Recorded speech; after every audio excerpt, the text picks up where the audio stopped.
नमस्कार, बहुत स्वागत है आप सभी का प्राइम न्यूज पर। मैं हूं राजीव रघुनंदन। वक्त प्राइम एजेंडा का है। कल वित्त मंत्री निर्मला सीतारमण ने एमएसएमई सेक्टर के लिए यानी लघु सूक्ष्म और मध्यम उद्योगों के लिए, एंटरप्राइजेस के लिए 3 लाख करोड़ के राहत पैकेज का ऐलान किया था।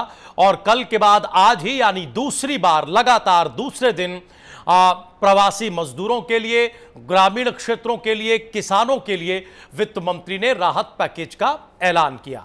जैसे कल हमने देखा, कल हमने चर्चा की कि जो एमएसएमई सेक्टर को जो राहत पैकेज दिया गया उसे किस निगाह से देखा जाए, क्या ये आत्मनिर्भरता लाने वाला होगा। ठीक उसी तरह से आज भी हम देखेंगे अगले 1 घंटे में कि विश्लेषक इसे किस नजरिए से देखते हैं। हालांकि सरकार, खासतौर से वित्त मंत्री, इसको लेकर बढ़ चढ़कर दावे कर रहे हैं। मोटे मोटे पॉइंट हम आपको बता दें, ये जो आज ऐलान हुए हैं उसको लेकर, उसके बाद जो कोरोना का मीटर है हम उसकी जानकारी आपको देंगे और फिर अपने विश्लेषकों के पास चलेंगे। देखिए, प्रवासी मजदूरों पर खर्च के लिए राज्य सरकारों को मोदी सरकार ने 11,000 करोड़ रुपए दिए हैं। 11,000 करोड़ का एक पैकेज है। एसडीआरएफ के पैसे का इस्तेमाल प्रवासी मजदूरों के लिए अब राज्य की सरकारें कर पाएंगी, कर सकती हैं, यह भी आज बताया गया। सरकार ने प्रवासी मजदूरों की मदद के लिए 13 मई तक 14.62 करोड़ कार्य दिवस का सृजन किया है। मनरेगा के तहत हुआ है। मजदूरों को अपने गांव में ही काम मिले, इसके लिए ये कार्य दिवस सृजित किए गए हैं। आने वाले दिनों में सरकार, आप जानते हैं कि 5 किलो गेहूं, 1 किलो चना प्रति व्यक्ति देगी और अगले 2 महीनों तक इनका वितरण किया जाएगा। और उन्हें भी ये मिलेगा जिनके पास राशन कार्ड नहीं है। इसी के साथ हमने हेडलाइन में जो जानकारी आपको दी कि आज वित्त मंत्री ने देश में 1 नेशन 1 राशन कार्ड योजना एक तरीके से लॉन्च की और ये केंद्र सरकार देगी, यानी 5 किलो गेहूं और 1 किलो जो चना है प्रति व्यक्ति, ये केंद्र सरकार देगी, लेकिन इसका जो वितरण है वो राज्य सरकारों को करना होगा। आज ये बताया गया कि कम से कम 8 करोड़ प्रवासी मजदूरों को इसका फायदा होगा। इस पर 3,500 करोड़ रुपए का खर्चा आएगा। सरकार का यह दावा है कि बीते 2 महीनों में 3 करोड़ छोटे किसानों को कृषि कर्ज दिया गया है और कुल मिलाकर 4 लाख करोड़ से ज्यादा का कर्ज अब तक सरकार ने इन 3 करोड़ छोटे किसानों को मुहैया कराया गया। और भी बहुत सारे ऐलान हुए, जैसे किसानों से खरीद के लिए राज्यों को 6,700 करोड़ रुपए आवंटित किए गए हैं। मनरेगा पर सालाना जो खर्च है वो 10,000 करोड़ का होगा। किसानों को 30,000 करोड़ का अतिरिक्त फंड रिलीज किया गया है। 2.5 करोड़ किसानों और पशुपालकों को बाकायदा क्रेडिट कार्ड दिया जाएगा। मुद्रा शिशु कर्ज 50,000 तक इसकी लिमिट होगी, 50,000 रुपए तक, जिसे मुद्रा शिशु कर्ज कहा जाएगा। यह लोन लेने वालों को 1 साल तक ब्याज में 2% की छूट मिलेगी और कहा यह जा रहा है, बताया यह जा रहा है कि 3 करोड़ लोगों को इसका फायदा होगा। इस सब के अलावा 50 लाख रेहड़ी पटरी वालों की मदद के लिए 5,000 करोड़ का एक बजट रखा गया है, सैंक्शन किया गया है और 10,000 रुपए तक का लोन हम इसमें ले सकते हैं। यानी 50 लाख रेहड़ी पटरी वालों की मदद के लिए रेहड़ी पटरी वाले आप 10,000 रुपए तक का लोन ले सकते हैं और 5,000 करोड़ का ये प्रोविजन है। ये एक स्थिति है। कल हमने समझने की कोशिश की थी जो एमएसएमई सेक्टर है उसके लिए कि क्या ये जो प्रयास हो रहे हैं, क्या ये जो कुल मिलाकर, अकेला नहीं, कुल मिलाकर जो 20 लाख करोड़ का पैकेज है जो केंद्र की सरकार ने दिया है, मोदी सरकार ने दिया है, क्या ये निराशा को उत्साह में बदलेगा? क्या ये डिस्ट्रेस को एड्रेस करेगा? क्या ये डिस्ट्रेस की जगह एक उत्साह का माहौल बनाएगा? और सबसे बड़ी बात, अगर प्रधानमंत्री के शब्दों में ही कही जाए तो क्या ये आत्मनिर्भरता को नींव देने वाला है? आज भी हम इस दूसरे दिन जब वित्त मंत्री ने ऐलान किया, खासतौर से प्रवासी मजदूरों को और ग्रामीण और किसानों को ध्यान में रखते हुए जो चीजें कही गई, उसको भी हम ये समझने की कोशिश करेंगे कि ये देश की अर्थव्यवस्था को, ये प्रवासी मजदूरों को, हमारे किसानों को कितना मदद करेगा और कितना वो निराशा की स्थिति से बाहर आ पाएंगे। बहुत जल्दी से मेहमानों के पास जाएं, इससे पहले हम तुरंत एक बार कोरोना मीटर का जायजा आपको दे दें, चूंकि हम रोज इसको बताते हैं, जिससे आपको यह अंदाजा लगता रहे कि यह खतरा, यह चुनौती अभी टली नहीं है, खत्म नहीं हुई है और हमें आगे इससे जूझना है। इन आंकड़ों से हमें अंदाजा लगता है। देखिए, पूरी दुनिया में जो कहर है कोरोना का, वो अभी भी जारी है। ये लगातार जो सरकारों के बयान आ रहे हैं, लगातार पैकेजेस घोषित हो रहे हैं, ये हमें इस स्थिति से बाहर निकालने के लिए आ रहे हैं, लेकिन इस चुनौती पर अभी कोई काबू है नहीं। ये हम क्यों कह रहे हैं? वो इसलिए कह रहे हैं क्योंकि पूरी दुनिया में अब जो संख्या है वो 43,69,000 के पार हो गई है कोरोना पॉजिटिव की। 15,62,000 लोग पूरी दुनिया में अब तक ठीक हुए हैं और 2,97,569 लोगों की मौत हुई है। तकरीबन 3 लाख का यह आंकड़ा, बहुत आशंका है कि कल हो जाए पूरी दुनिया में जिनकी मौत कोरोना पॉजिटिव, कोरोना वायरस की वजह से हो रही। भारत में देखिए, कोरोना जो पॉजिटिवों की संख्या है वो 78,000 के पार चली गई है। 26,200 लोग कोरोना से ठीक हुए हैं। भारत में कोरोना से अब तक 2,549 लोगों की अब तक मृत्यु हुई है। उत्तर प्रदेश में 1,730 एक्टिव केस हैं, 1,973 लोग कोरोना से ठीक हुए हैं, यह बताया गया है। जो मौत का आंकड़ा है उत्तर प्रदेश में वो 83 यानी 83 का है। मुख्यमंत्री योगी आदित्यनाथ ने आज तुरंत ही, कल लॉन्च किया गया और आज MSME साथी ऐप लॉन्च किया। छोटे कारोबारियों को इससे लोन मिलेगा। सीएम ने बाकायदा लाभार्थियों को चेक सौंपने का काम किया। 56,754 लोगों को लोन दिया गया है। मुख्यमंत्री योगी आदित्यनाथ ने यह कहा, बैंकों ने ऑनलाइन लोन देने की व्यवस्था की है। हम 2002 करोड़ का लोन दे रहे हैं। ODOP यानी वन डिस्ट्रिक्ट वन प्रोडक्ट को बढ़ावा देना हमारा मकसद है, मुख्यमंत्री योगी आदित्यनाथ ने आज बताया। और वो इसलिए क्योंकि उत्तर प्रदेश की योगी सरकार पहले से ही वन डिस्ट्रिक्ट वन प्रोडक्ट पर फोकस कर रही है। और प्रधानमंत्री ने अपने 5वें संबोधन में यह कहा था कि हमको लोकल को वोकल करना है। लोकल वोकल तब तक हो नहीं पाएगा जब तक सरकारें वन डिस्ट्रिक्ट वन प्रोडक्ट पर फोकस नहीं करेंगी। इसीलिए मुख्यमंत्री ने कहा कि इसको बेहतर करना हमारा मकसद है। हर जिले के उद्योग को बढ़ावा मिल रहा है। ODOP के तहत हम विदेशी के बजाय स्वदेशी उद्योग को बढ़ावा दे रहे हैं। 2 लाख लोगों को हर साल रोजगार से जोड़ेंगे। गरीबों, किसानों और मजदूरों के लिए सरकार ने बड़ा ऐलान किया है और प्रवासी मजदूर और गरीब हमारी प्राथमिकता में है, यह वित्त मंत्री के द्वारा बताया गया है। और जो घोषणाएं हुई वो हमने आपको बताई। अब जल्दी से मेहमानों के पास चलते हैं। कल की तरह आज 2 अर्थशास्त्री, अर्थ के जानकार, अर्थव्यवस्था के जानकार हमारे साथ जुड़े हुए हैं।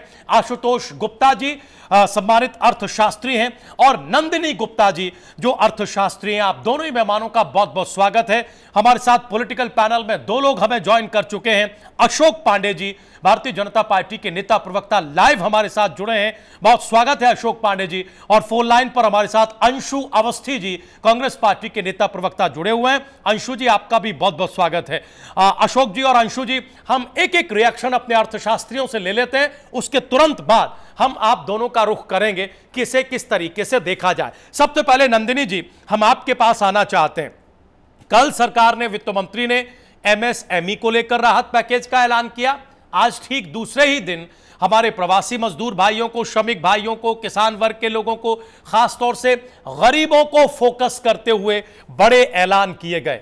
ये जितने भी ऐलान हो रहे हैं, इस चुनौतीपूर्ण स्थिति से बाहर आने के लिए, उबरने के लिए, हम मोटी बात ये समझना चाहते हैं, क्या ये हमें एक बेस देने का काम करेंगे?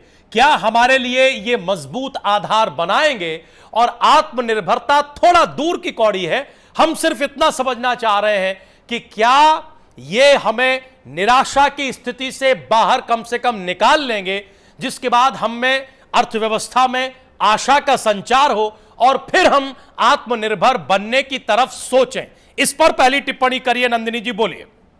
हाँ, मैं छोटी सी ये टिप्पणी करना चाहती हूँ कि देखिए, जिस भी तरह से इसको देखा जाए, एक स्टिमुलस पैकेज की अपनी मायने होती है। ठीक है। वो इमरजेंसी में होती है, वो विशेष परिस्थितियों में होती है। रोज आप स्टिमुलस पैकेज नहीं देते हैं। और आपका विजन डॉक्यूमेंट तो बहुत सारे चीज है। आपके प्लानिंग हो, आपके बजट हो, आपकी जो भी एक एक मिनिस्ट्री की अपनी अपनी विजन डॉक्यूमेंट होती है। तो मैं अर्थशास्त्री होने के नाते जो उम्मीद कर रही थी वो था कि इमीडिएट डिस्ट्रेस को किस तरह से एड्रेस किया जाए। अच्छा। जो देखा जा रहा है उसमें लिक्विडिटी को इम्प्रूव करने की तरीके बोला जा रहा है।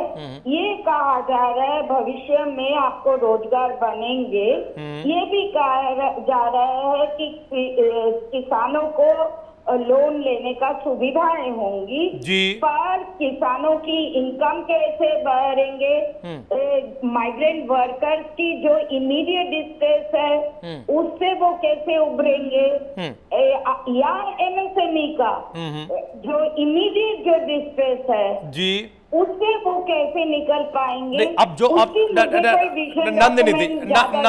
नंदिनी जी हम देखिए आप जो कह रही हैं और सरकार ने जो जानकारी रखी है, इससे पहले कि हम सत्ताधारी पार्टी के प्रतिनिधि के पास जाएं, जो आप कह रहे हैं कि हम कैसे उभरेंगे, जो रोड मैप सरकार ने दिया है उनको मैं 2-3 कड़ी वैसे आपको जानकारी होगी और फिर आप उत्तर रखिएगा। जैसे एसडीआरएफ के पैसे का इस्तेमाल प्रवासी मजदूरों के लिए राज्य सरकारें कर पाएंगी, उसमें शेल्टर होम इत्यादि आप बना पाएंगे, क्या यह रिलीफ नहीं होगी? जैसे जो 11,000 करोड़ का फंड राज्य सरकारों को अब मोदी सरकार ने दिया है, जैसे जो 5 किलो अनाज है और 1 किलो चना है जो प्रति व्यक्ति दिया जाएगा, जैसे जो लोन देने की सुविधा है कि साहब आप 10,000 रुपए तक के लोन की सुविधा 50 लाख रेहड़ी पटरी वालों को दे पाएंगे, इसके लिए 5,000 करोड़ का अलग से पैकेज है। हम ये कह रहे हैं कि जो फौरी इंतजाम किए गए हैं, क्या ये फौरी इंतजाम भी राहत देने का काम नहीं कर पाएंगे क्या?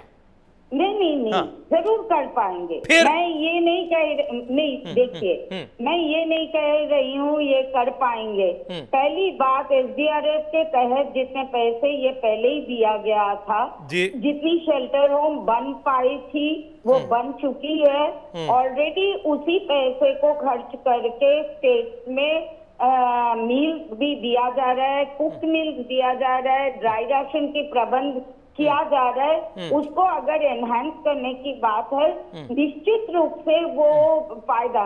लेकिन आप देखे हैं कि लॉकडाउन की पूरी पीरियड के तहत जो भीषण डिस्ट्रेस ये माइग्रेंट वर्कर फेस किए हैं, उनके हाथ में जो लिक्विडिटी होनी चाहिए थी, जो पैसे होनी चाहिए थी, जो वो घर भेजना चाहते हैं, आज हम उनको उस तरह से लैस नहीं किया।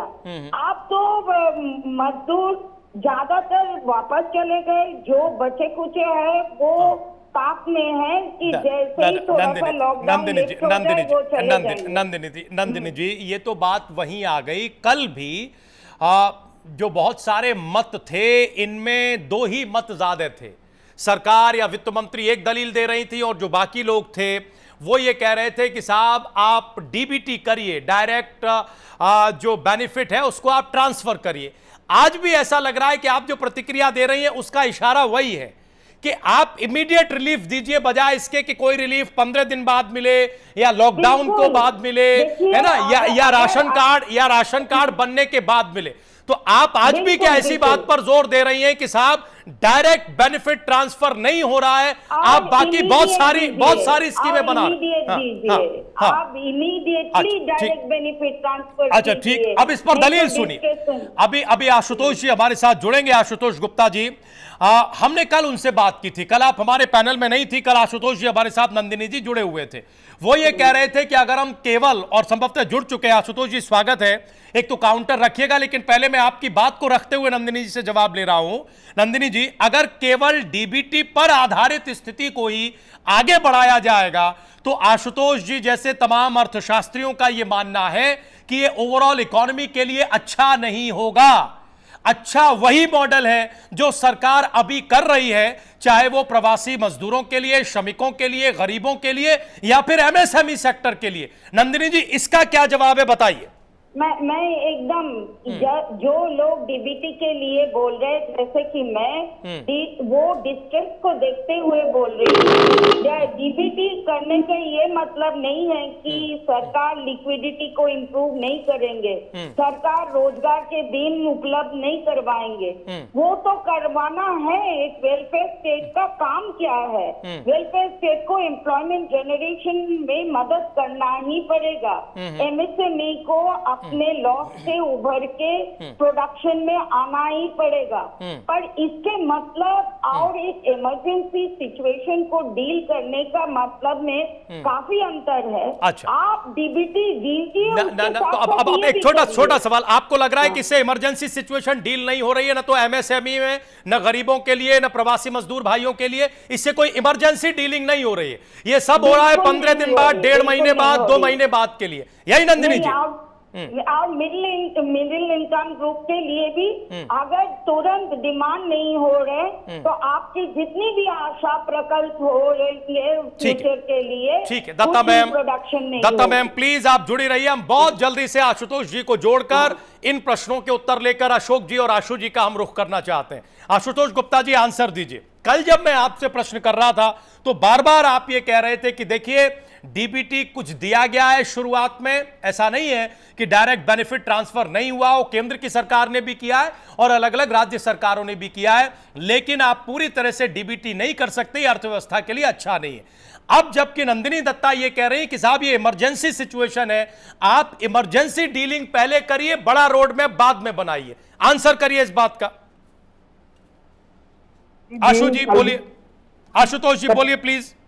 आवाज आ रही है आपको? जी आ रही, प्लीज बोलिए। अच्छा, सबसे पहली बात तो जो अभी तक जो भी सरकार ने स्टेप लिए थे पहले 50 दिन सरकार ने हमेशा डीबीटी विषय को ही लिया, लॉन्ग टर्म गोल था। अभी सरकार को शॉर्ट टर्म गोल के साथ लॉन्ग टर्म में भी काम करना पड़ेगा, पहली बात। आशुतोष जी आपकी आवाज में बड़ा डिस्टर्बेंस आ रहा है, प्लीज अगर आप टीवी के आसपास हो, आसपास कोई टीवी सेट रखा हो तो उससे थोड़ा दूर हो जाइए, उसका वॉल्यूम प्लीज कम कर लीजिए और फिर बोलिए आप, प्लीज बोलिए। अभी आ रही है आवाज? हाँ अभी बिल्कुल साफ है, प्लीज बोलिए, बोलते जाइए। थोड़ा सा थोड़ा खराब है, इस वजह से हो सकता है। बोलिए। सबसे पहली बात कि डीबीटी ट्रांसफर जरूरी है, वो आपकी बात से मैं सहमत हूँ, जो मेरे साथ में जो अभी बोल रहे थे, लेकिन अल्टीमेटली खाली डीबीटी करते रहेंगे सरकार तो एक बहुत बड़ी प्रॉब्लम में भारत गिर जाएगा। जैसा आपको भी पहले भी पता है, जो आर्थिक मंदी जो 1929 में आई थी पूरे वर्ल्ड में और खासकर जर्मनी और कुछ देशों में तो इतनी ज्यादा आई थी। आशुतोष जी बहुत माफी के साथ आवाज में कुछ डिस्टर्बेंस है, हम दोबारा आपको कनेक्ट करते हैं जिससे कि आप जो बहुत महत्वपूर्ण प्रतिक्रिया रख रहे हैं उसको हम भी सुन पाएं, प्राइम न्यूज के दर्शक भी सुन पाएं और आपके तमाम फॉलोअर सुन पाएं। हम आपको दोबारा कनेक्ट करते हैं, तब तक अशोक जी और अंशु जी का हम रुख करना चाहते हैं। अशोक पांडे जी, बहुत सारी प्रतिक्रियाएं आ रही कल से लेकर आज तक। वित्त मंत्री ने आज प्रेस कॉन्फ्रेंस की है, जानकारी है कि आगे चलेगी और रोज जिस तरह से अलग अलग सेक्टर पर फोकस कर रही है सरकार, यह फोकस सरकार का जारी रहेगा ऐसा बताया जा रहा है। लेकिन तमाम लोग एक ही बात कहकर आपत्ति जता रहे हैं और वो ये कि ये सारा रोड मैप बहुत अच्छा है अशोक पांडे जी, लेकिन इससे इमीडिएट रिलीफ नहीं मिल रही है। कुछ ऐसा करिए जिससे इमीडिएट रिलीफ मिले। बाकी जो आप कर रहे हैं, जैसे आप लोन देना चाहते हैं, जैसे आप one nation one ration card बनाना चाहते हैं, जैसे आप कोई ऐप लाना चाहते हैं या कुछ भी करना चाहते हैं, वो आप करते रहिए लॉन्ग टर्म में। लेकिन अभी जिस तरह की इमरजेंसी सिचुएशन है उसके लिए कोई इमरजेंसी फॉर्मूला लेकर आइए। इन सारी घोषणाओं में कोई इमरजेंसी फॉर्मूला नहीं निकल रहा है। बोलिए अशोक जी। देखिए, आपको बता दें, सबसे पहले तो मैं परसों जब भारत के यशस्वी प्रधानमंत्री जी बोल रहे थे, अभिभावक की भांति बोल रहे थे, तो मुझे ये लाइन याद आ रही थी कि कौन कहता है आसमान पे सुराख नहीं हो सकता। एक पत्थर तो तबीयत से उछालो यारो। ये पहली बार हमने देखा है कि नरेंद्र भाई मोदी जी ने जिस तरह से कहा कि हम मास्क भी लगाएंगे, 2 गज की दूरी भी बढ़ाएंगे, लेकिन सब स्वावलंबन के रास्ते पे चलेंगे। आपने देखा जिस तरह से प्रवासी मजदूरों के लिए आज योजनाएं आई है, लेकिन आपने तत्कालिक लाभ की बात जहाँ तक की है, जो भी मजदूर अभी आपने देखा बदरपुर के बॉर्डर पर जिस तरह से मजदूरों की भीड़ लगी थी, लगवाई गई थी एक साजिश के तहत। देखिए हमारे उत्तर प्रदेश के मुख्यमंत्री जी ने बसों को लगा के उनको उत्तर प्रदेश में लाने का काम किया, उनको भोजन देने का काम किया गया है। और उत्तर प्रदेश सरकार ने तय किया है कि हमारा कोई प्रवासी मजदूर जो भी आएंगे अब वापस नहीं जाएंगे, हम उन्हें रोजगार देंगे। हम तत्काल व्यवस्था में उनको रोजगार के लिए आसान ऋण देंगे, किसानों को ऋण देंगे। और निश्चित तौर पे तो भारत में जिस तरह से लोकल को वोकल होने की बात प्रधानमंत्री जी ने कहा है, निश्चित तौर पे हम लोग करेंगे। उसी के तहत ये सारी योजनाएं आ रही हैं। कोई हर आदमी के पास भोजन की किट पहुंच रही है, अंतिम आदमी भोजन पा रहा है। ये हमारे प्रधानमंत्री मुख्यमंत्री जी ने कहा कि कोई खाने बगैर नहीं रहे।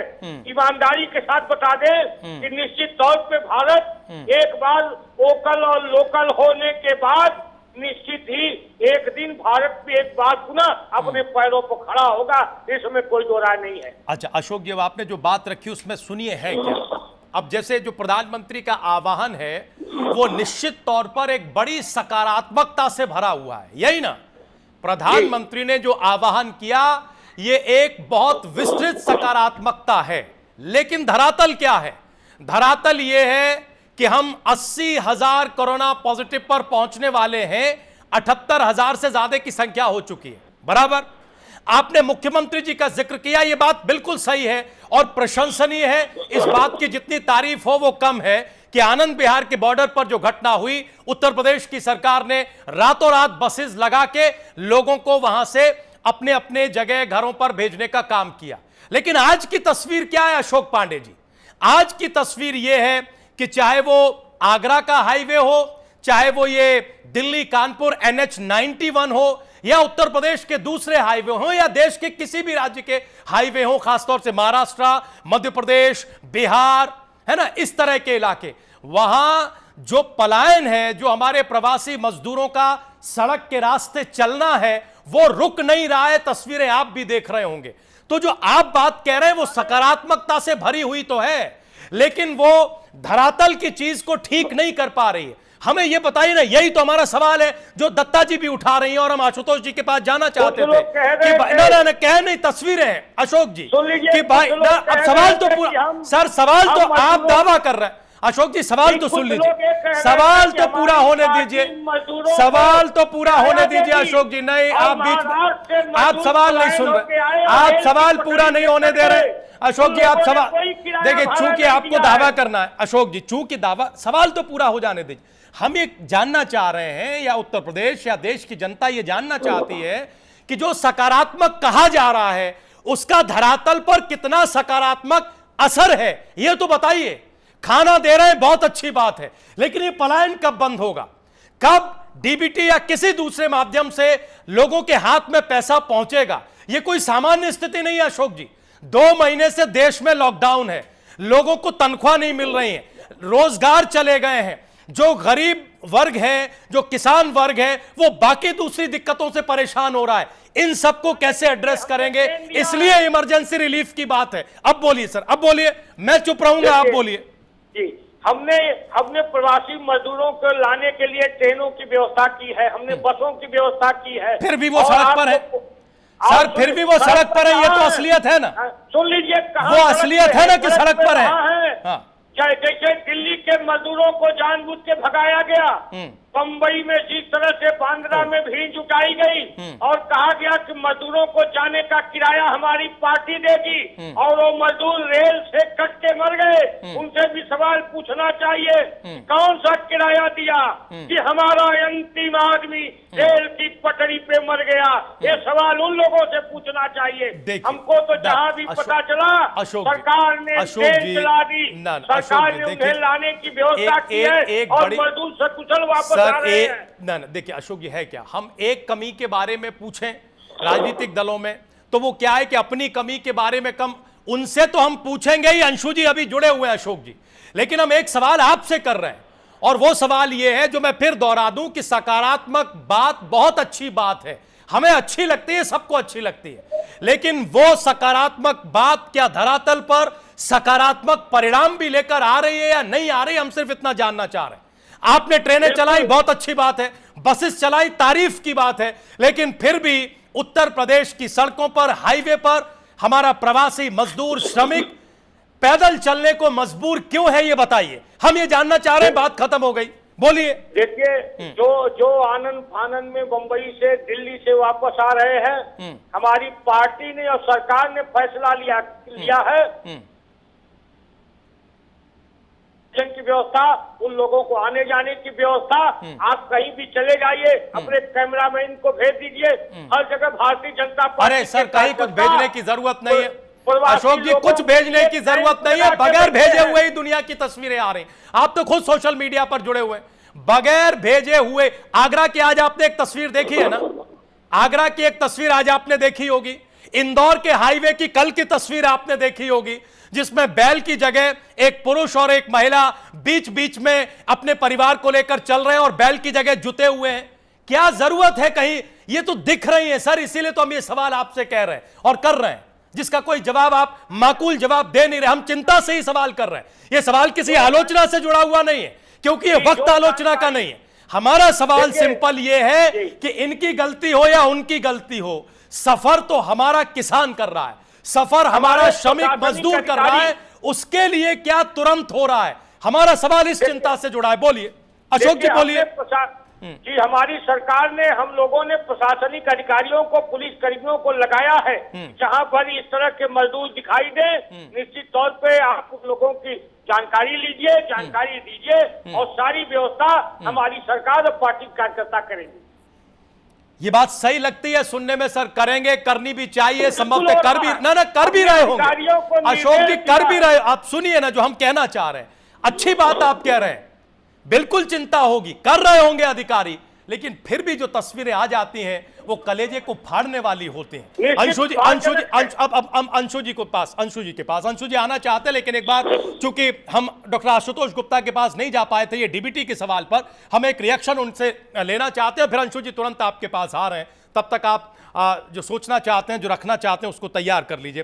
डॉक्टर आशुतोष गुप्ता, आप प्लीज बोलिए जो आप बोलना चाह रहे थे। कल भी जो हमने चर्चा की और आज भी डीबीटी के सवाल पर, दूसरा आज जो राहत पैकेज है जिसमें बहुत सारे ऐलान है, 5,000 करोड़ है, 11,000 करोड़ के प्रवासी मजदूरों के लिए राज्य सरकारों को है, एसडीआरएफ के पैसे की बात है, जो मनरेगा के दिवस है उनको बढ़ाया गया है, इन्हें आप किस तरीके से देख रहे हैं?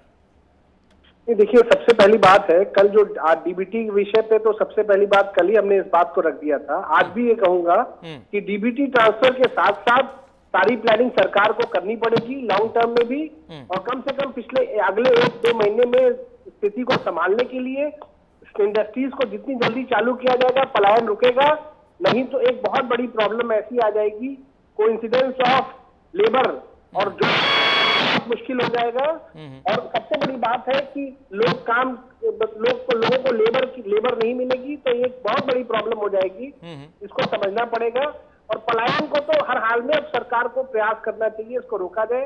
मेरा एक सुझाव है आपके चैनल के माध्यम से, प्लीज बोलिए सर, बिल्कुल बोलिए। मैं आपको बताता हूँ सबसे बड़ी जो प्रॉब्लम है शहरों में, मैं आपको बताऊं सबसे बड़ी जो प्रॉब्लम है शहरों में, वो प्रवासी मजदूर के किराए की है जी। जो आवास का जो किराया है, अगर इसको कोई सरकार एक अध्यादेश लेके आए और ऐसा काम करें कि कोई भी व्यक्ति किसी भी प्रवासी मजदूर से किराया नहीं लेगा, तभी ये पलायन रुक सकता है। अन्यथा ये पलायन रुकना बहुत मुश्किल है, क्योंकि पिछले 2 महीनों से जो भी मजदूर वहां रह रहे थे। अशोक जी बिल्कुल आएंगे सर, आएंगे, एक बार डॉक्टर साहब को पूरा करने दीजिए। बोलिए गुप्ता जी।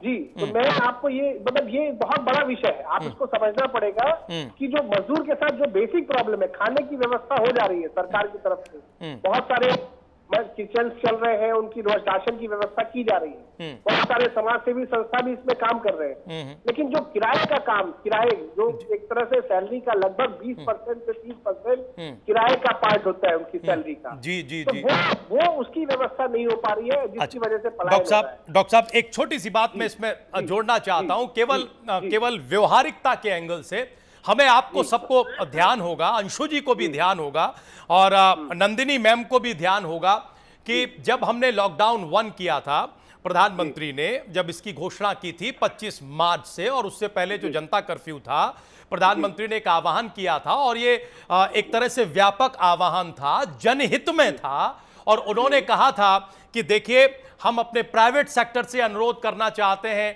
कि वो अपने एम्प्लॉयज की सैलरीज को न काटें।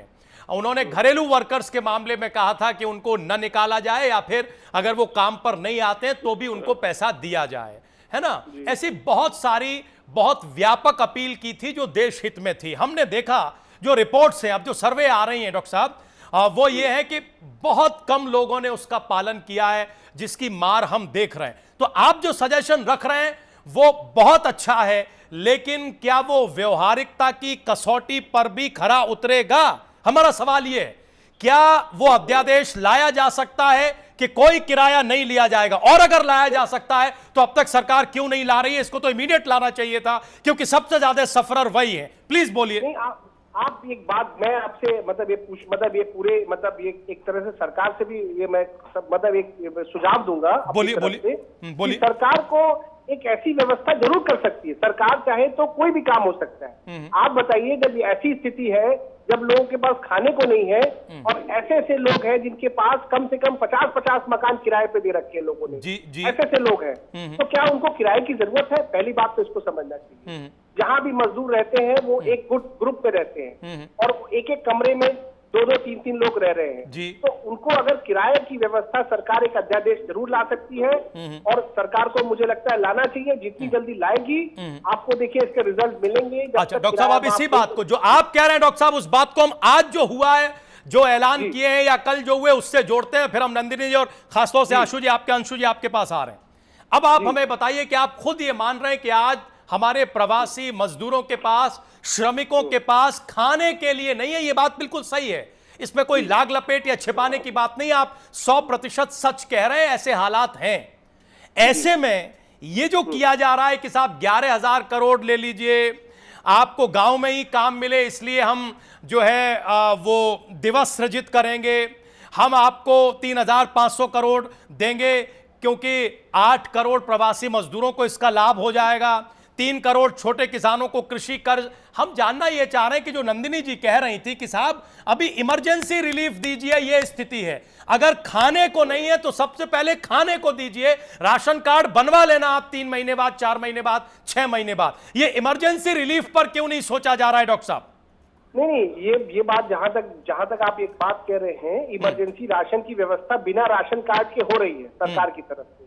ये मुझे पूरी तरह से प्रैक्टिकली भी मैं देख पा रहा हूँ कई जगहों पे, और मैंने देखा है कि लिस्ट जिनके पास राशन कार्ड नहीं है उनको बिना किसी वेरिफिकेशन के उनको राशन मिल रहा है। और हो सकता है, देखिए प्रॉब्लम कहीं भी पर्टिकुलर हो सकती है, इतना बड़ा देश है, 130-35 करोड़ के देश में कहीं ना कहीं कुछ ना कुछ प्रॉब्लम रहेगी।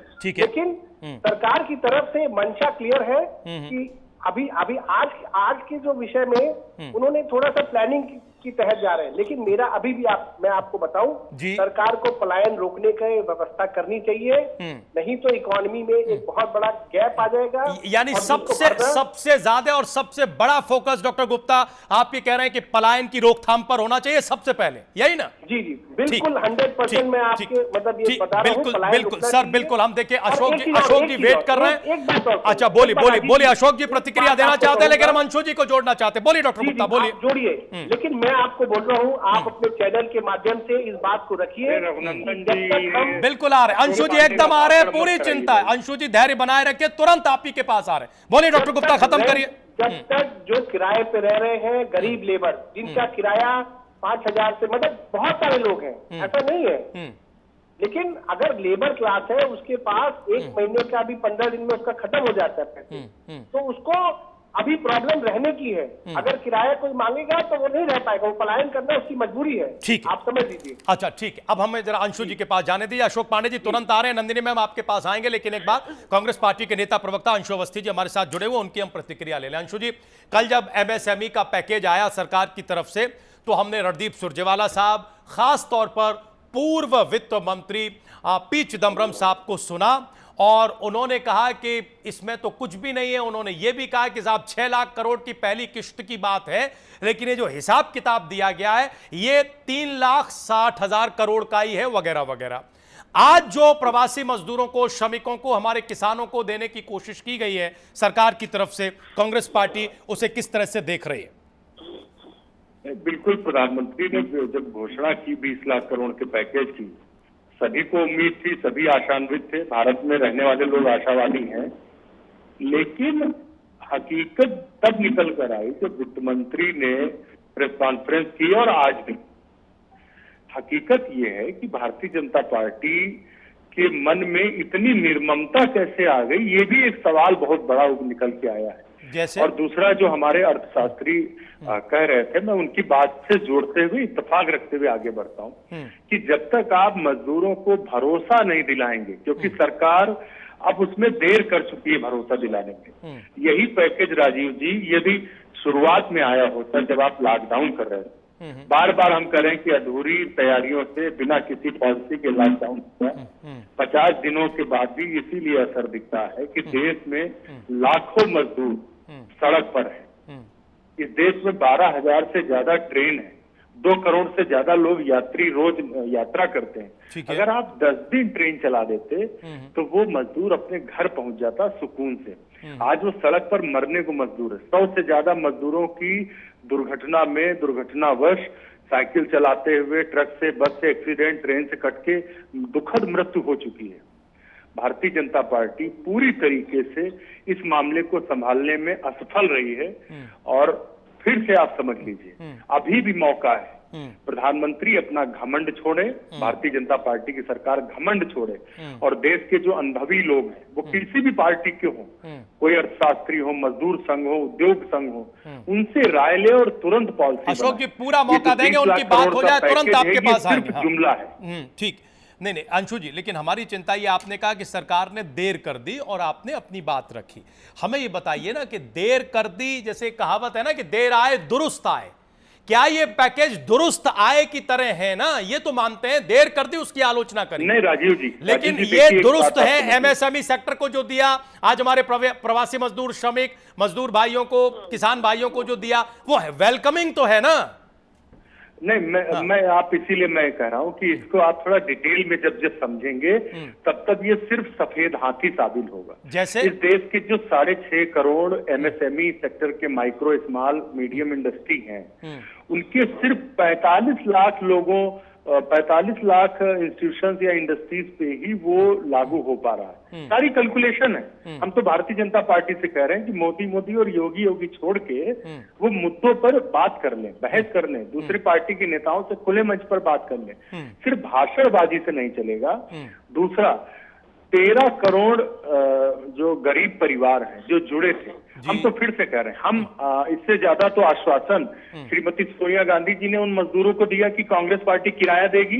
अब 85 और 15 का झगड़ा नहीं पाल रहे। आज भी मुझे आप बता दो, क्या भारतीय जनता पार्टी के प्रधानमंत्री समेत किसी नेता ने जिम्मेदारी से ठोक के देश के मजदूरों का आह्वान किया कि आप जहां पर हो वहीं रुक जाओ, हम इंतजाम कर रहे हैं? मुझे आप बताइए, क्या कहा किसी ने? लगातार एक बार भी किसी ने नहीं। अरे सर, लगातार आह्वान किए जा रहे हैं अंशु जी। नहीं, भाई उत्तर प्रदेश के मुख्यमंत्री एक नहीं 10 बार ये कह चुके हैं सर, 10 बार ये कह चुके हैं, आपकी जानकारी में होगा। आगे बढ़कर ये तक कहा मुख्यमंत्री ने कि सड़क पर न चलें, पैदल न चलें, साइकिल से न चलें, उनको लाने की व्यवस्था की जा रही है।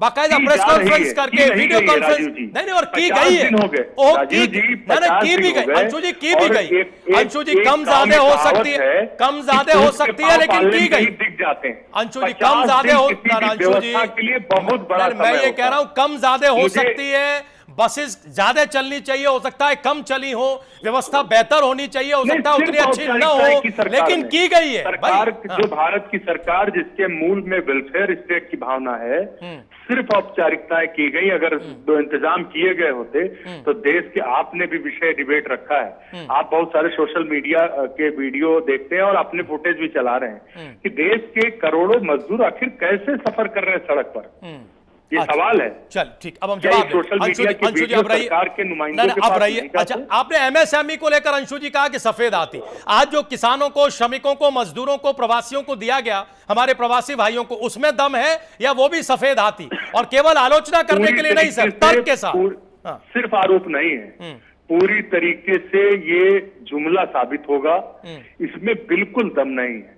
अगर इनकी नियत में सफाई होती तो ये लॉकडाउन की शुरुआत में ही प्रवासी मजदूरों को, श्रमिकों को, जो छोटे मंझूले हमारे किसान भाई हैं, जवाब सर, जवाब अशोक पांडे जी के पास चल रहे हैं, जवाब के लिए अब सुन लीजिए अशोक पांडे दिन के बाद जब अशोक पांडे जी, अव्यवस्था हो चुकी है, तुरंत जवाब, आफाजाफी मची हुई है, अंशु जी एकदम जवाब, आप ही की बातों के जवाब देने के लिए वो बैठे हुए हैं। अशोक पांडे जी आंसर करिए। अशोक पांडे को कुछ नहीं आता जाता है, एक मोदी योगी करते हैं। देखिए किसी गलत अंशु जी गलत, किसी की भी निजी गरिमा पर, किसी की निजी गरिमा पर इस तरह से, किसी की निजी गरिमा पर टिप्पणी मत करिए, हम इसे कतई इंडोर्स नहीं करते। हर व्यक्ति का सम्मान है, उसका सम्मान बनाकर बात करिए, वही अच्छा है। अशोक पांडे जी आंसर करिए। वो कह रहे हैं सफेद आती है, देर कर दी, ये करते तो वो होता, वो करते तो ये होता। बोलिए।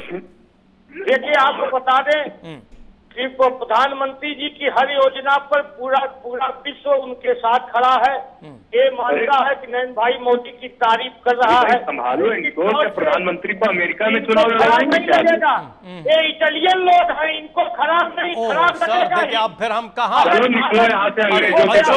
अशोक पांडे, भारत इटली हो गया। अरे भाई, आज हम पूरी दुनिया जिस वैश्विक स्थिति से गुजर रही है, इस तरह के आरोप प्रत्यारोप छोड़िए। अशोक जी, हमने उनको रोक दिया था, अशोक जी हमने उनको रोक दिया था, हमने रोक दिया था। और आगे बढ़, आप विषय पर, तुम्हारी कौरवों की विषय, अरे अंशु जी, अंशु जी, अशोक पांडे जी, अशोक पांडे, अशोक पांडे जी, अशोक पांडे जी, देखिए कृपया करके, नहीं गलत, कृपया करके आप दोनों लोग गरिमा का ख्याल रखें एक दूसरे की, अन्यथा हमें ब्रेक पर जाना पड़ेगा। कृपया करके और विषय पर रखें। अशोक जी, अंशु जी प्लीज, अंशु जी नहीं, बिल्कुल भी एक दूसरे पर निजी टिप्पणी मत करें। अशोक पांडे जी बोलिए, अशोक पांडे जी विषय पर बोलिए, विषय पर बोलिए। अशोक पांडे, अशोक पांडे, अशोक पांडे जी विषय पर बोलिए, विषय पर बोलिए, कोई निजी टिप्पणी नहीं, प्लीज बोलिए।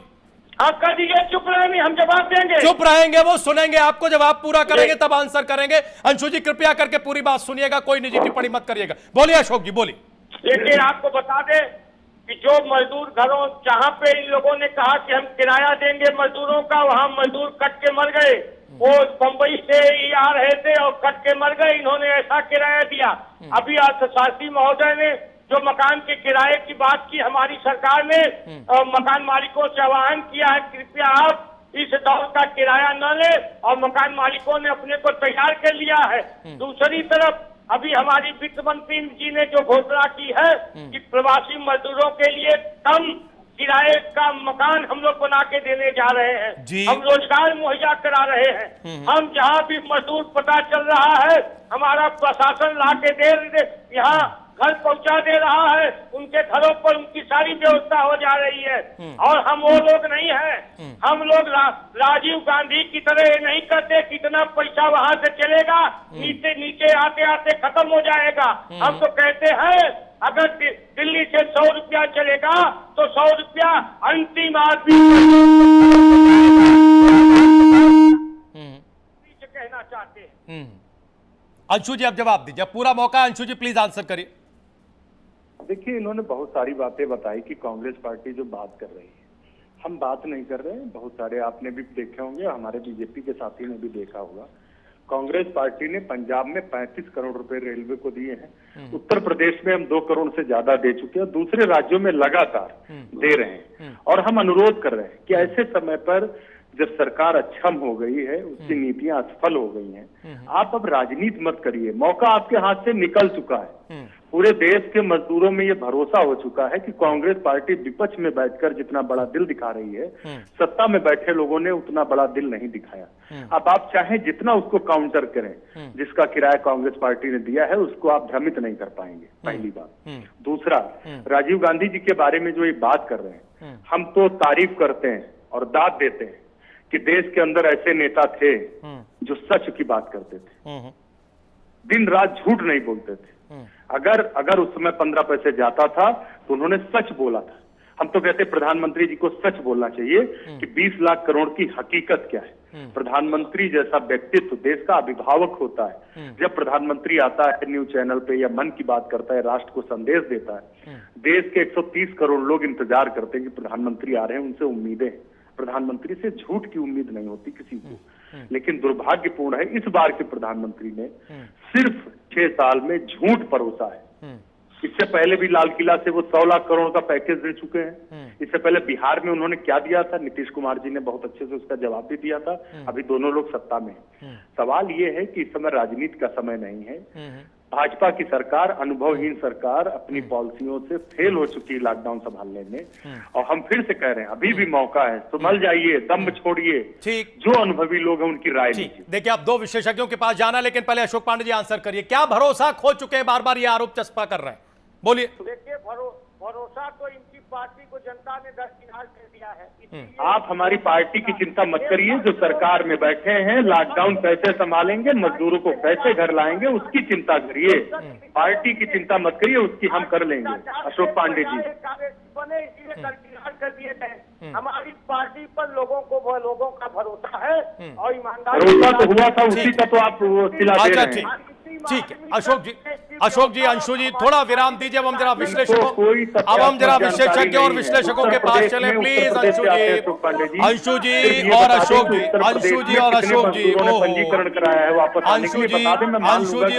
जी, प्लीज। देखिए, आप दोनों ही वरिष्ठ लोग हैं, समझदार लोग हैं, कृपया करके अर्थपूर्ण बात करें। बस अब थोड़ा विशेषज्ञों के पास देखिए, डॉक्टर आशुतोष गुप्ता और नंदिनी दत्ता जी, डॉक्टर आशुतोष गुप्ता और नंदिनी दत्ता जी हमारे साथ जुड़ी हूं। थोड़ा विशेषज्ञों की सुन ले, फिर आपके पास आएंगे, बिल्कुल आएंगे। नंदिनी जी, हम ये जानना चाहते हैं तमाम इफ एंड बट के बीच में कि कल और आज ये जो लगातार वित्त मंत्री ने 2 दिन प्रेस कॉन्फ्रेंस करके एक तरह से पैकेज की जो घोषणा की है एमएसएमई और प्रवासी मजदूर भाइयों के लिए, हमें ये बताइए कि इससे क्या एक कॉन्क्रीट रोड मैप का इशारा हमें मिलता है कि हां, एक सरकार लॉन्ग टर्म विजन लेकर चल रही है। आज नहीं तो कल हम न केवल संभलेंगे बल्कि आत्मनिर्भर भी बनेंगे, जिसका आह्वान प्रधानमंत्री ने किया। क्या एक लंबा रोड मैप दिख रहा है इन 2 दिन की घोषणाओं से? इसका कोई इशारा है क्या, नंदिनी जी? मुझे लॉन्ग टर्म एक विजन दिख रहा है, लेकिन वो विजन कारगर होगा कि नहीं, वो डिपेंड करेगा आज सरकार क्या कर रहे हैं इस क्राइसिस से उभरने के लिए। मुझे थोड़ा सा टाइम दीजिए, मैं 2 चीज खाली कहना चाहती हूँ। बोलिए मैम, प्लीज बोलिए। ये जो पर्यायी श्रमिकों की बात किया जा रहा है, वो पलायन नहीं कर रहा है। कोई अपना नौकरी छोड़ के चला नहीं जाना चाहता है, वो इसलिए जा रहे हैं क्योंकि उसके देखभाल करने के लिए कोई नहीं है। सरकार ने तो ऐलान कर दिया कि उनके जहां रहते हैं उनसे किराया मत लो। सरकार ने ऐलान कर दिया उनकी तनख्वाह देते रहे। आपके नोएडा के एमएसएमई के सारे बिजनेसमैन ये कहा कि हमारे रिश्ते उनके साथ है, हम उनका देखभाल कर लेंगे, लेकिन हमारे जब आय नहीं होगा तो हम उनके तनख्वाह कहाँ से देंगे? हम वेज सब्सिडी मांग रहे हैं, तो ये वेज सब्सिडी ना दे के आप बोल रहे हो एमएसएमई जाके लोन ले ले, तो उससे कौन सा ये तनख्वाह दे सकेंगे आप? तीसरी जो बात है, साथ साथ देखिए उत्तर प्रदेश में, गुजरात में, मध्य प्रदेश में हो क्या रहा है। लेबर रिफॉर्म के नाम पे लेबर श्रमिक सुधार तो कोई नहीं कर रहा है। श्रमिकों को वर्किंग आवर्स बढ़ा दिए, उनके जो बेसिक हाइजीन केयर की संसाधन था उसको निकाल दे रहे हैं। जो परमिशन लेने के तो फ्लेक्सिबिलिटी तो कहीं से नहीं है।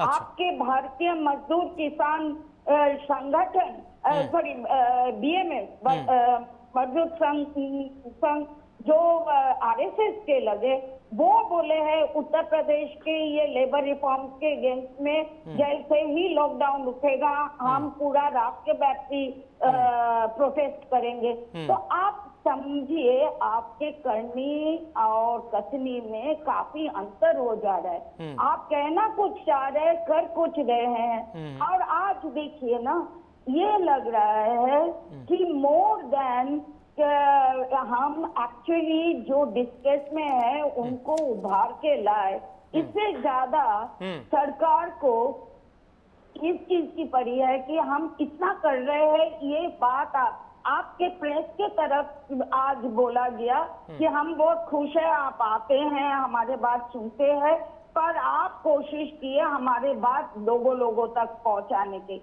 तो इसके मतलब सरकार को खुद उम्मीद नहीं हो रहा है कि लोग उनकी बात समझ भी पा रहे हैं। क्योंकि सारा टाइम उनके प्रेस कॉन्फ्रेंस टेलीकास्ट किया जा रहा है, पर लोगों की भरोसा नहीं हो रही है कि इस क्राइसिस से वो उभर जाएंगे।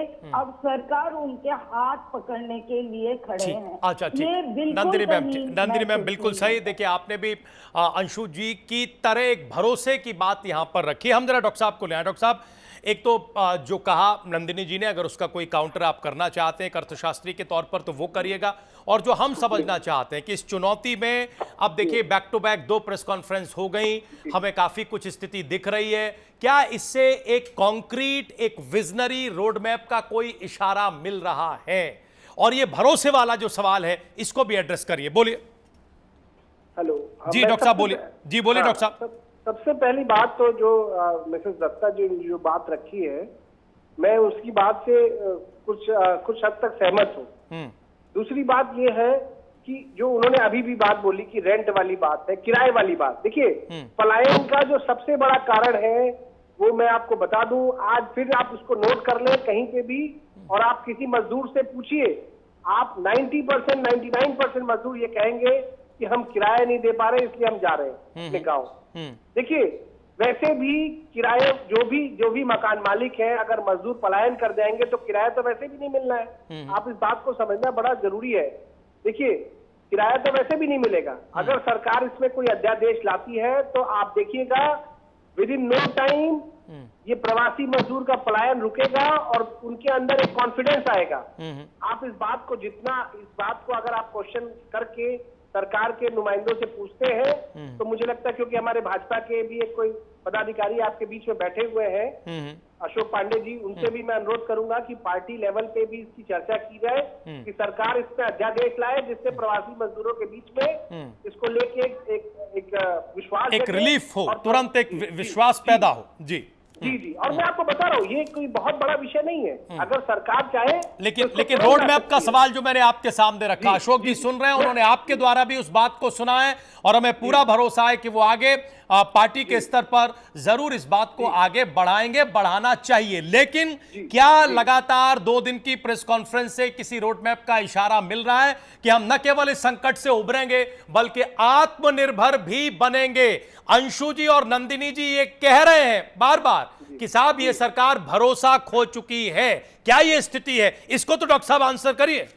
नहीं, मैं आपको बता रहा हूँ। देखिए पॉलिटिकल उसमें मैं नहीं जाऊंगा, क्योंकि हर पार्टी, देखिए इसमें पार्टी मतलब विषय को नहीं बढ़ाना है, पहली बात। अंशु जी ने, लेकिन मैं आपके मतलब चैनल के ऊपर बोल रहा हूँ, कभी भी बात पहले तो पर्सनल नहीं करनी चाहिए। जिस तरीके से अंशु जी ने आक्षेप लगा रहे हैं कि ऐसे व्यक्ति को देखिए, मैं इसलिए बोल रहा हूँ क्योंकि मैं अर्थशास्त्री हूँ, आपके चैनल के माध्यम से बोल रहा हूँ। वो मैंने अपील की सर, और उस अपील का असर भी हुआ। डॉक्टर साहब हमने अपील की, हमारे दोनों सम्मानित मेहमान है, बहस में कई बार ऐसा हो जाता है अतिरेक में, लेकिन दोनों सम्मानित मेहमानों ने अपनी गरिमा का ख्याल रखा है और उस बात को आगे नहीं ले गए। डॉक्टर साहब बोलिए, रोड मैप पर बोलिए डॉक्टर साहब। अच्छा ठीक है, रोड मैप ये है, देखिए पहली बात कि सरकार ने कल का जो दिया था वो पैकेज बिल्कुल बहुत अच्छा था, जिससे कि एक एमएसएमई के बीच में बहुत पॉजिटिव डायरेक्शन में एक आया था। मैंने काफी उद्यमियों से बात की, वो बहुत इसको लेके बहुत मतलब काफी इंकरेज थे इस बात को लेके। लेकिन आज का जो पैकेज है ये बहुत ज्यादा, एक तो बहुत बड़ा नहीं है, पहली बात बिल्कुल सही, इसमें पीडीएफ सिस्टम को लेके बात की गई है। दूसरा उन्होंने एसडीएफ की बात की है, जो कि बहुत बड़ा पैकेज नहीं है। आज का पैकेज कोई कल के पैकेज की अपेक्षा में कोई बहुत बड़ा पैकेज नहीं है। तो आज अगर हम इसको बात करते हैं, हाँ एक विषय की बात की है, वन नेशन वन का राशन कार्ड, ये एक इम्पोर्टेंट बात। इस बात को बहुत पहले लागू कर देना चाहिए था, जब हमारे पास सारे डेटा बन रहे हैं धीरे धीरे। और जैसे कि आपको भी पता है कि सरकार ने जब राशन कार्ड को एक वेरिफिकेशन करा जी, तो 2 करोड़ एक्स्ट्रा राशन कार्ड बने। सर अब समय बिल्कुल नहीं है, बहुत शुक्रिया आप चारों मेहमानों का, अशोक पांडे जी, डॉक्टर आशुतोष गुप्ता, अंशु अवस्थी जी और नंदिनी दत्ता जी, बहुत बहुत धन्यवाद हमारे साथ जुड़ने के लिए, इस 1 घंटे की चर्चा में हिस्सा लेने के लिए। कुल मिलाकर चाहे जितने ऐलान हो जाएं, चाहे जितनी घोषणाएं हो जाएं, उनकी कसौटी यही है कि वो उस व्यक्ति तक पहुंच जाएं जिसे उसकी सख्त जरूरत है। और आज संकट के दौर में तो ये और भी ज्यादा और भी जल्दी होना चाहिए। सरकारों की, एक नहीं तमाम राज्य सरकारों की, केंद्र सरकार की जिम्मेवारी है कि हमारे सड़क चलते जो प्रवासी भाई हैं, जो मजदूर और श्रमिक भाई हैं, उनको जल्द से जल्द रिलीफ मिले, जिससे कि जो तस्वीरें आ रही हैं वो तस्वीरें आनी बंद हो जाएं। बाकी लड़ाई तो लंबी चलेगी और उसको हम सबको साथ मिलकर लड़ना है। आज के लिए बस इतना ही। आप लोग कहीं जाइएगा नहीं, प्राइम न्यूज पर खबरें जारी हैं।